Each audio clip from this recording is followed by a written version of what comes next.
Сәлем достар, бүгін сіздермен бір жасағаннан ұқсап шығатын дәл осындай ерекше торт жасайтын боламыз. Міндетті түрде видеоны соңына дейін қараңыздар.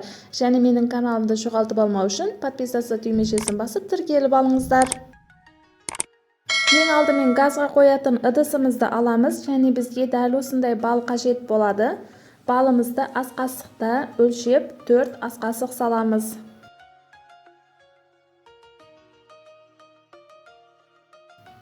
Ыдысымызға балымызды салғаннан кейін дәл осылай сары майымызды турап салатын боламыз және газға қойып, жай отқа қойып қоямыз. Біздің балымыз бен сары майларымыз ерігенге дейін. Ал енді жұмыртқамызды дайындаймыз. Ыдысымызға жұмыртқамызды саламыз. Кішкене тұз салып миксерлейміз. Ал енді қантымыздың жартысын саламыз. Тағы да 1-2 миксерлеп алатын боламыз. 1-2 айландырып жақсылап миксерлеп алғаннан кейін қалған қантымызды салып, тағы да қантымыз еріп кеткенге дейін, аппақ пена болғанға дейін миксерлейтін боламыз. Біздің массамыз 2-3 есе көбейіп шығады. Біздің массамыз дайын болды. Массамызды бір шетке алып тұрып, енді балымыз бен сары майымызға қараймыз. Осылай біздің сары майымыз қайнап шығу керек. 1-2 қайнағаннан кейін ас содамызға уксусты құйып жіберіп, араластырып, балымызға саламыз. Ал енді силикон лопатамызбен жақсылап араластырып тұрамыз. Бізде дәл осындай көбіріп шығады. Жақсылап араластырғаннан кейін көбіктері басылып, дәл осылай болады. Тағы да 3-4 минут жақсылап қайнатып аламыз. Бізде дәл осындай түске келгеннен кейін газды өшіріп аламыз және унымызды, какаоымызды електен өткізіп, жұмыртқалы массамызға саламыз. Силикон лопатамызбен жақсылап араластырып, қамырымызды дайындап аламыз.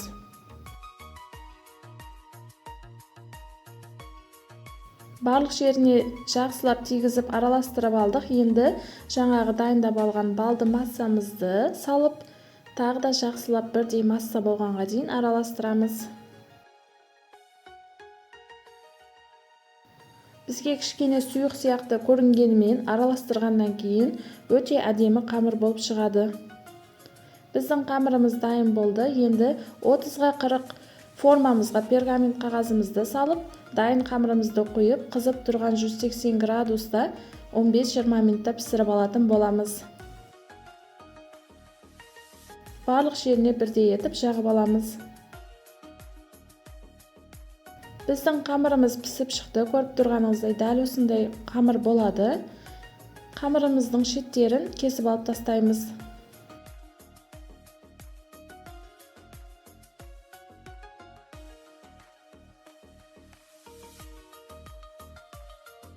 Біздің қамырымыздың қалыңдығы дәл осындай болады және іштері воздушный болып шығады. Ал енді қамырымыздың 4 жағында бірдей етіп кесіп алғаннан кейін тең ортасынан бөлетін боламыз.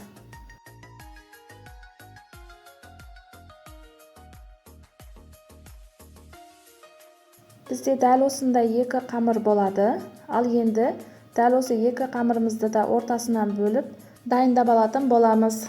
Дәл осындай пышақпен бөліп алсаңыздар ыңғайлы болады. Достар, менің каналымда бұдан бөлек ыстық тағамдар, торттар, десерттер, салаттардың рецептері бар. Міндетті түрде кіріп көрсеңіздер болады. Барлығы сенімді, өзім неше жылдан бері қолданып келе жатқан рецептер.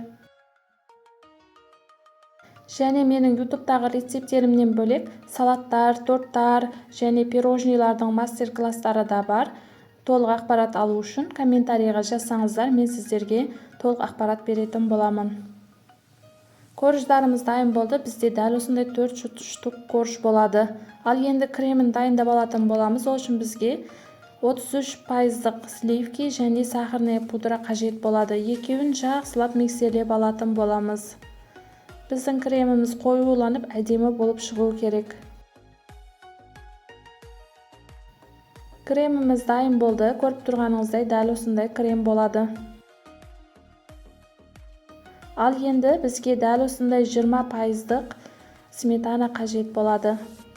Сметанамызды кремімізге қосып, Silikon лопатамызбен жақсылап бірдей болғанға дейін араластырып дайындап аламыз.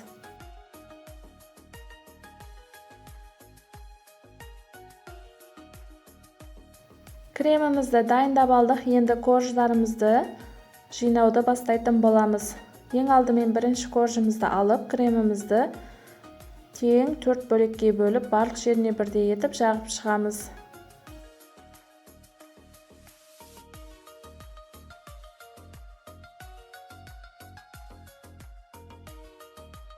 Дәл осы видеода көрсетілгендей барлық жеріне әдемілеп, тегістеп жағып шығуымыз қажет.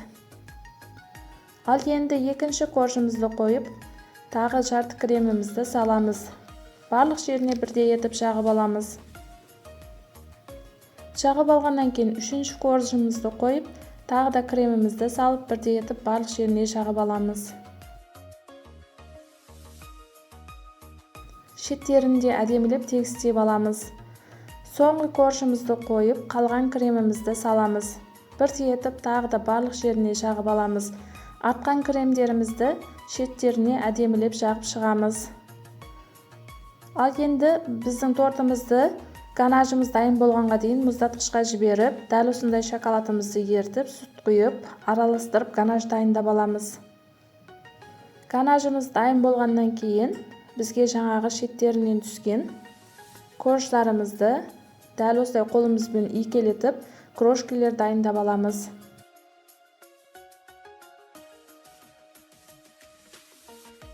Біздің крошкаларымыз дайын болды, дәл осындай болады. Ал енді тортымызды алып, ганажымызды бетіне құйып, барлық жеріне бірдей етіп жағып аламыз. Ганажымызды әдемілеп барлық жеріне жағып алғаннан кейін, крошкаларымызды дәл осылай шеттеріне жабыстырып шығатын боламыз. Дәл осылай силикон лопатамен немесе қасықпен жасасаңыздар ыңғайлы болады.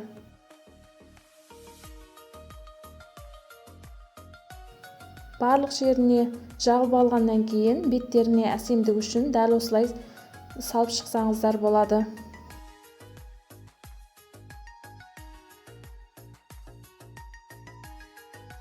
Крошкаларды барлық шетіне салып шықтық. Енді жаңағы ганажымыздың ағын дайындайтын боламыз. Молочный шоколадымызға кішкене сүт құйып араластырып аламыз және бетіне дәл осылай жағып шығатын боламыз.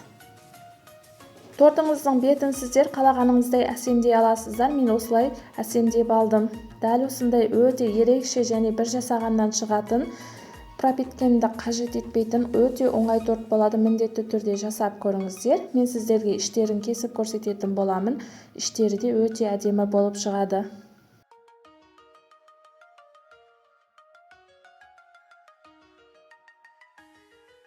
Дәл осындай әдемі торт болады. Бұндай тортты қонақ келген кезде немесе үйге күнделікті жеген кезге жасасаңыздар болады.